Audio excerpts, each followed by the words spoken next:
तव्हांखे ख़बर आहे जॾहिं बांके बिहारी असांजा भगवान कृष्ण लीला करण जे लाइ धरतीअ ते आया, तॾहिं भगवान वृंदावन जॾहिं आया, गोकुल में जॾहिं भगवान आया त देवताउनि ब्रह्मा जी के प्रार्थना कई कि हे ब्रह्मा जी, भगवान कृष्ण लीला करण आया आहिनि त असांखे भी उन लीला में शामिल थियणो आहे। ब्रह्मा जी चयो सब जगह फुल थी वई आहे, सब पैक थी वियो आहे, कोई सीट खाली कोन्हे, कोई जगह ही न बची आहे।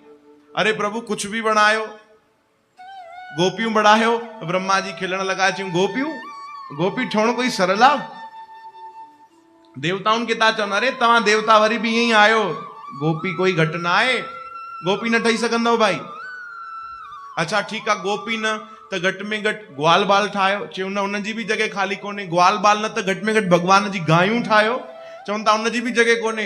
अरे वृक्ष पेड़ पौधो कुछ भी ठाहियो वृंदावन जो, चयूं कोई जगह खाली कोन्हे, कोई भी जगह खाली कोन्हे, सब जगह पैक थी वई आहे।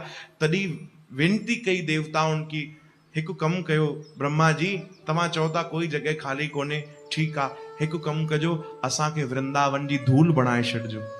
बस एतिरो त तव्हां करे था सघो। कोई हिकिड़ो नंढो सो कण भी बणाए छॾियो, कणनि जी त कोई कमी न रहंदी, उन में त जगह ॾींदव, बस उहो धूल बणाए छॾियो ताकि उहो बांके बिहारी जेॾी महिल लीला करे त उन जा चरण असांजे मथे ते पवनि। बस एतिरी कृपा कजो।